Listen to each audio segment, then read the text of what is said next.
তারেক রহমান বাংলাদেশে এসে বলেছিলেন আই হ্যাভ এ প্ল্যান। তার প্ল্যান ছিল ইঞ্জিনিয়ারিং এর মাধ্যমে ক্ষমতায় যাওয়া। আমরা বলতে চাই অনেক বেশি আসন পেয়েছেন, অনেক বড় জয় হয়েছে মনে করছেন, কিন্তু বড় মনের পরিচয় দিতে হবে। জুটবে না, আপনাদের কপালে হেলিকপ্টারও জুটবে না।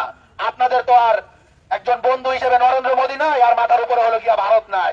এই কথাটা আপনারা খেয়াল রাখেন। হইল তারেক রহমানের মন্ত্রিসভা। আমি প্রফেসর ইউনূসের উপদেষ্টা পরিষদ হওয়ার পরে একটা এপিসোড করেছিলাম, কেমন হইল প্রফেসর ইউনূসের উপদেষ্টা পরিষদ। সত্যি কথা বলতে আমাদের সকলেরই একটা প্রত্যাশা ছিল একটা বিপ্লবী সরকার হবে, প্রফেসর ইউনূসের জোশ সরকার। বিএনপি ওপেনে হাবুটের পক্ষে অবস্থান নিয়েছে, কিন্তু গোপনে তারা ন্যায়ের কার্যক্রম চালিয়ে যাচ্ছে। এই ওপেন গোপনের খেলা বন্ধ করে জনতার কাতারে নেমে এসে হাকে জিতিয়ে আগামী সংসদে আমরা ক্ষমতা কাঠামোর ইতিবাচক পরিবর্তন করবো ইনশাআল্লাহ। সালাউদ্দিন আহমেদ বলেছেন, দেশে আর মব কালচার বরদাস্ত করা হবে না। দাবি দেওয়া আদায়ের নামে সড়ক মহাসড়ক অবরোধ বা বিশৃঙ্খলা সৃষ্টির সুযোগ দেয়া হবে না। বিএনপি সরকারের সাথে প্রধান বিরোধী দল জামাতের নীরবে নিভৃতে জামাত এনসিপির বিরাট ঘটনা ঘটে গেছে। কোন নয় ছয় চলবে না। সংস্কারে জনগণে যে হাবুটে ম্যান্ডেট দিয়েছে দ্রুত বাস্তবায়ন করতে হবে। সাথে সাথে বাংলাদেশে সন্ত্রাস, চাঁদাবাজি, দখলদারিত্ব বন্ধ করার উদ্যোগ নিতে হবে। আসসালামু আলাইকুম দর্শক, নতুন একটা ভিডিওতে সবাইকে স্বাগতম। ভিডিওর শুরুতে অনেকগুলো ভিডিওর অংশ বিশেষ ইতিমধ্যে আপনারা দেখে ফেলেছেন, দেখেই বুঝতে পেরেছেন ভিডিওটা কতটা গুরুত্বপূর্ণ ও আকর্ষণীয় হতে চলেছে। তো দর্শক, আমি আর কথা বাড়াবো না, মূল নিউজে চলে যাব। তার আগে এখনো পর্যন্ত যারা আমাদের চ্যানেলটি সাবস্ক্রাইব করেন, প্রতিনিয়ত আপডেট ও গরম খবর পেতে আমাদের চ্যানেলটি সাবস্ক্রাইব করে দিবেন। চলুন একটা লাইক দিয়ে সম্পূর্ণ ভিডিওটি দেখে আসি। হইল তারেক রহমানের মন্ত্রিসভা। আমি প্রফেসর ইউনূসের উপদেষ্টা পরিষদ হওয়ার পরে একটা এপিসোড করেছিলাম, কেমন হইল প্রফেসর ইউনূসের উপদেষ্টা পরিষদ। সত্যি কথা বলতে আমাদের সকলেরই একটা প্রত্যাশা ছিল একটা বিপ্লবী সরকার হবে, প্রফেসর ইউনূসের জোশ সরকার। সেটা হয়েছিল না। যাই হোক, তারেক রহমানের মন্ত্রিসভা নিয়ে আমার কোনো উৎসাহ ছিল না। তারপরও একসাথে রাজনীতি করার কারণে কিছু ঘনিষ্ঠ মানুষের মন্ত্রিসভা আছে, ওনারা এখন বেশিরভাগই যোগাযোগ করেন না। আমি তাদের নাম বললে তাদের বিপদ বাড়াইতে চাই না, আমি তাদের সাফল্য কামনা করি। এই মন্ত্রিসভায় সবার আমল নামা জানা নাই, তবে এটা একটা ইনক্লুসিভ মন্ত্রিসভা হয়েছে। ইনক্লুসিভ মানে রংধনু না, না না না না না রংধনু না, মানে সবাই নিয়া। এখানে বিএনপি আছে, গণ অধিকার পরিষদ আছে, গণসংহতি আছে, আবার নিরপেক্ষরাও আছে। যেমন ডাক্তার জাহিদ নিরপেক্ষ রাজনৈতিক বিশ্লেষক, সেও বিএনপি সরকারে আছে, তো নিরপেক্ষদেরকেও নিছে। প্রফেসর ইউনূসের সরকারও আছে, যেমন অ্যাটর্নি জেনারেল, আবার গুপ্তও আছে। গুপ্ত কে গুপ্ত জানেন? জানেন না? হ্যাঁ শুনেন। আপনার সরকারে একজন বিদেশি নাগরিককে আপনি জাতীয় নিরাপত্তা উপদেষ্টা করেছেন। আপনার কি সেই আক্কেল জ্ঞান নাই? একজন বিদেশি নাগরিকের কাছে এই দেশের সেনাবাহিনী নিরাপত্তা সংক্রান্ত রিপোর্ট প্রদান করবে কিভাবে ভাবলেন? খলিলুর রহমান সাহেব কোন রাজপথে মিছিলে ছিলেন? আপনারা কি দেখেছেন খলিলুর রহমানকে কোনোদিন বাংলাদেশের রাজনৈতিক অঙ্গনে গণতন্ত্রের জন্য, ভোটাধিকারের জন্য, মানুষের সেবার জন্য এগিয়ে এসেছেন? সেই জাতীয় নিরাপত্তা উপদেষ্টাকে আপনি বিদায় করুন। সেই জাতীয় নিরাপত্তা উপদেষ্টা হয় নিজে পদত্যাগ করবে, না হয় আপনি তাকে বিদায় করবেন। এই দেশের নিরাপত্তা সংক্রান্ত কোন জাতীয় দায়িত্ব বিদেশি নাগরিকের হাতে থাকতে পারে না। Wake up to reality. Khalilur Rahman তিনি টেকনোক্র্যাট কোটায় মন্ত্রিত্ব পেয়েছেন। এই অন্তর্বর্তী সরকারের সময় যিনি দায়িত্বে ছিলেন, এটি অনেকের কাছেই একটু খটকা লাগার বিষয় ছিল, অথবা সারপ্রাইজ হয়েছেন অনেকেই।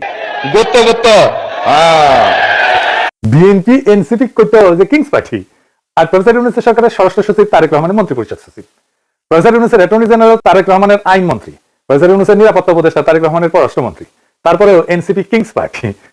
তো বিএনপি সমর্থকেরা নারী নেতৃত্ব নিয়ে কান তো ঝালাপালা করে দিছিল, মনে আছে না? কেন জামাত নারী ক্যান্ডিডেট দিল না, কিন্তু বিএনপি নারী মন্ত্রণালয়কে দিল একজন পুরুষকে। হ্যাঁ বুঝিসাও, মন্ত্রী একজন আর প্রতিমন্ত্রী দুইজন, মোট তিনজন। সংখ্যালঘু সম্প্রদায় থেকে দুইজন, তারপর একজন পার্বত্য চট্টগ্রাম থেকে। ওইটা পার্বত্য চট্টগ্রাম বিষয়ক মন্ত্রণালয়, ওইখানে পার্বত্য চট্টগ্রাম থেকেই একজন মন্ত্রী থাকে। তো হিন্দুরা ভোট দিলেন, আপনাদের মন্ত্রী কইয়া দা ফ্রি ফ্রি সার্ভিস আর কত দিবেন? গয়েশ্বর বাবু হেভি চেতিছে মন্ত্রী হতে না পাইয়া, দেখেন চেতে বেতে চলে যেতেছে, দেখেছেন?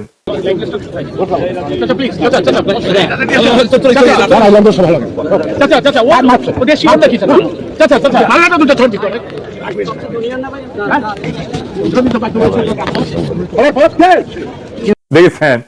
তাও যে মন্ত্রী বানাইছে নিতাই রায় চৌধুরী, উনি কিন্তু এরশাদের মন্ত্রী ছিলেন। আমরা যখন রাজপথে আন্দোলন করেছি এরশাদের বিরুদ্ধে, তখন উনি এরশাদের শেষ টাইমের মন্ত্রী হলেন, ক্রিয়ামন্ত্রী বোধহয়, যুব ক্রিয়ামন্ত্রী বোধহয় হয়েছিলেন। ওরে আমার খোদা, 3 মাস পুরা করতে পারলো না, মন্ত্রী এরশাদই পড়ে গেল, তো মন্ত্রিত্ব করা হয়নি উনার। আমি ইয়ারুপসি করিচ্ছি আর কি, যে সুপুর কাছে শপথ দিছে, আল্লাহ মাফ করে দাও, সুপুর রেকর্ড করলে ভালো না, চাইনিজ মালের গ্যারান্টি আছে, সুপুর কাছে শপথ নেওয়ার সরকারের কোনো গ্যারান্টি নাই। হাসিনা 7 মাস টিকেছে, প্রফেসর ইউনূস 1.5 বছর, দেখা যাক তারেক রহমানের সরকার কয়দিন টিকে। আমার একজন কইছে যে প্রফেসর ইউনূসের সরকার ছিল ইন্টারিম, আর তারেক রহমানের সরকার হইতেছে ট্রানজিশনাল। মানে অনেকেই কইতেছে এটা বেশি দিন থাকবে না, মানে কইতেছে এই সরকারের মেয়াদ পূরণ করার আগে কোলাপস করবে, দপ্পাস করে পড়বে দুঃশাসনের জন্য। ক্ষমতা আসার আগে যে জুলুম শুরু করছে সেটা কথা আর কি বলবো। তারেক রহমান ইচ্ছা করে কোনো বার্তা দিতেছেন না, কর্মী পর্যায়ে শয়ে শয়ে বাড়িতে আগুন দেওয়া হইতেছে, মারধর করা হইতেছে, লুটপাট করা হইতেছে, দোকান বসতবাড়ি ভাঙচুর করা হইতেছে, খুন করা হইতেছে, এমনকি ধর্ষণ করা হইতেছে।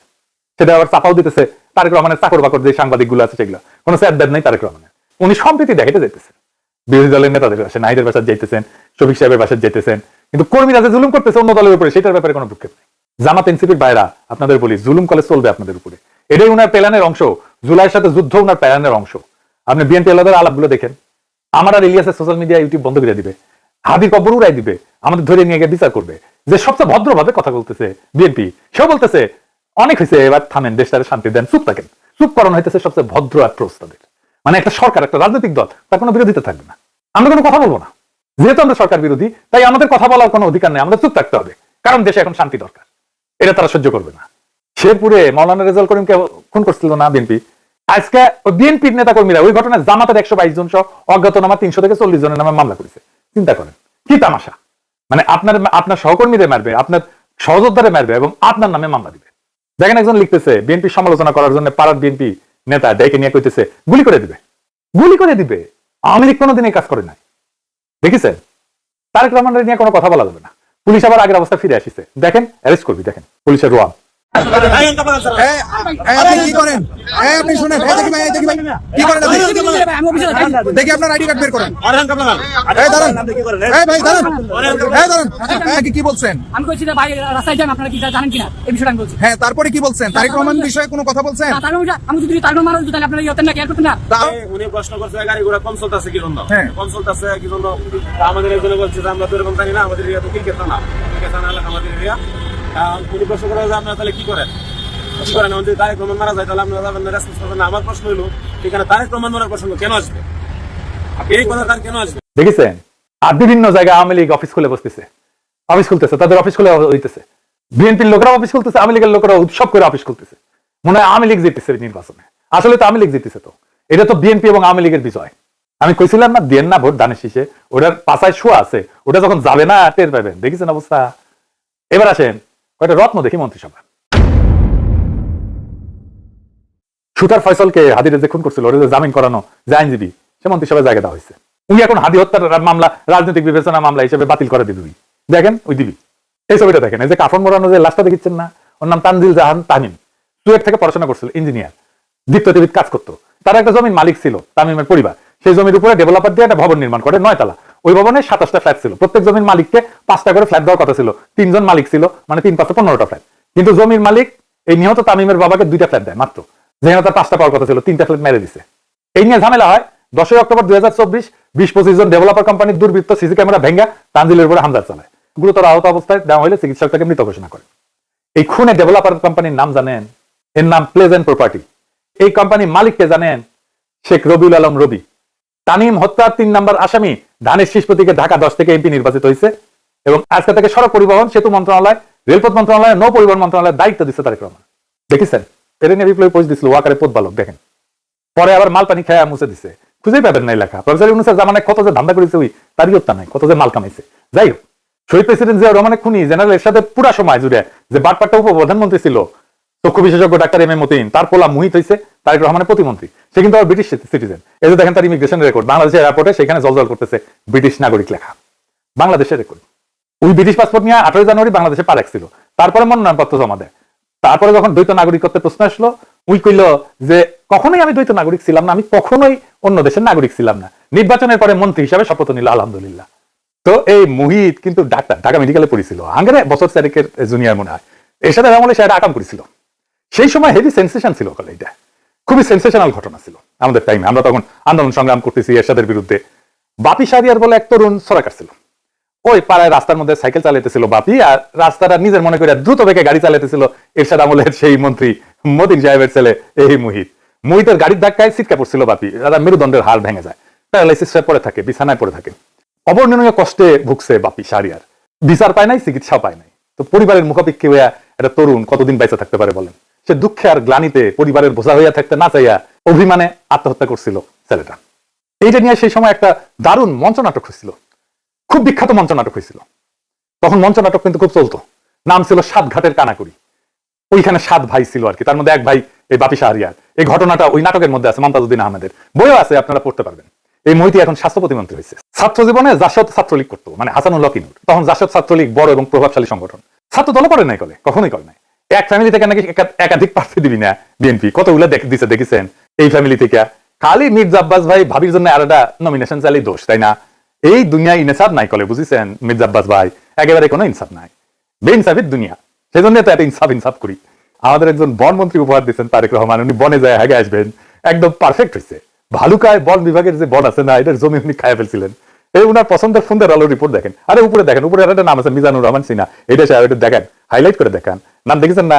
এই ভালুকালে বিএনপি বন খেকো আব্দুল আল মিন্টুরে দিছে বনের দায়িত্ব, শিয়ালের কাছে মুরগি বর্গা দিছে। চমৎকার একটা ইন্টারেস্টিং জিনিস দেখাই। আমার এক একনিষ্ঠ ভক্তরে তারেক রহমানের মন্ত্রিসভায় তাদের মন্ত্রী বানাইছে বিজ্ঞান এবং প্রযুক্তি মন্ত্রণালয়। ওই আমার কেন অনুসরণ করে বুঝলাম না। তারা গেছে জাতীয় স্মৃতিসৌধে, আইসা ফটো মারিছে, ফটো খিচিছে, তারপরে ফটো ফেসবুকে দিছে। সে ফেসবুকে শেয়ারে দিয়ে বাংলায় তার মন্ত্রণালয়ের নাম এটা কি লিখেছে দেখছেন? বিজ্ঞান প্রযুক্তি লিখতে গিয়া আমার মতো লিখেছে প্রযুক্তি। পরে পাবলিকের হাসাহাসি দেখে এডিট করেছে। শোনেন ভাই, সমালোচনায় ভেঙে পড়বেন না। হাতি চললে কুত্তা ভুক ভুগাবে, আপনি এভাবেই লিখিবেন হাসাহাসির মায়ের বাপ, তাইলে দেখবেন একদিন আপনি ঠিকই পাবনা পৌঁছে গেছেন। তো বিএনপি মন্ত্রী সবাই এমন সব রত্ন আছে, হে বিএনপি সবিন পার্টি ভান্ডারে তো বিবিধ রতন, কারে ছাইরা কারে ধরি। সুকুমার রায়ের একটা ছড়া ছিল সৎপাত্র, ওইটার সাথে মিল আছে বিএনপির মন্ত্রিসভার। শুনবেন, শুনেন মজা। শুনতে পেলাম পোস্তা গিয়ে তোমার নাকি মেয়ের বিয়ে, গঙ্গারামকে পাত্র পেলে, জানতে চাও সে কেমন ছেলে? মন্দ নয় সে পাত্র ভালো, রং যদিও বেজায় কালো, তার উপরে মুখের গঠন অনেকটা ঠিক পেঁচার মতো। বিদ্যে বুদ্ধি বলছি মশাই, ধন্যী ছেলের অধ্যবসায়। 19টি বার ম্যাট্রিকে সে ঘায়েল হয়ে থামলো শেষে। বিষয় আসায় গরিব বেজায়, কষ্টে সৃষ্টে দিন চলে যায়। মানুষ তো নয় ভাইগুলো তার, একটা পাগল একটা গোয়ার, আরেকটি সে তৈরি ছেলে, জাল করে নোট গেছেন জেলে। কনিষ্ঠটিক তবলা বাজায়, যাত্রা দলে 5 টাকা পায়।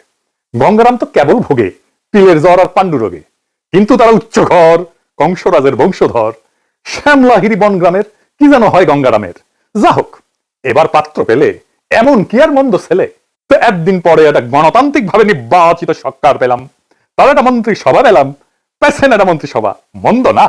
চারিদিকে তো দিকে যাত্রাপালা চলিচ্ছে, কাঠ মারে ধুলায় অন্ধকার। এবার আছেন জুলাই বিপ্লবের সাথে কি করেছে বিএনপি, সেটা দেখি। এমপিদের 2টা শপথ নেওয়ার কথা ছিল, একটা হইতেছে সংসদ সদস্য হিসেবে শপথ, আর একটা হইতেছে সংবিধান সংস্কার কমিটির সদস্য হিসেবে শপথ। বিএনপি সংবিধান সংস্কার রক্ষার শপথ নেয়নি, কারণ তারা পুরানো আওয়ামী সেকুলার রাজনৈতিক বন্দোবস্তের বাইরে যেতে চায় না, পুরানো সংসদীয় কাঠামোর ভেতরেই থাকতে চায়। সংবিধান সংস্কারের গণভোট যে জনরায় তৈরি হয়েছে, সেখান থেকে তারা নিজেদেরকে দূরে রাখছে। তাদের কর্মীরা মাঠে না ভোটের পক্ষে ক্যাম্পেইন করছে, আমরা দেখছি। তো দর্শক, ভিডিওটি দেখলেন, দেখে কি জানলেন, কি বুঝলেন? আপনাদের গুরুত্বপূর্ণ মতামতটি আমাদের কমেন্ট বক্সে জানিয়ে দিবেন। পারলে ভিডিওটি শেয়ার করে দিয়ে সবাইকে ভিডিওটি দেখার সুযোগ করে দিবেন। আজকে এই পর্যন্তই, আবার দেখা হবে নতুন কোনো ভিডিওতে। সবাই ভালো থাকবেন, সুস্থ থাকবেন, আল্লাহ হাফেজ।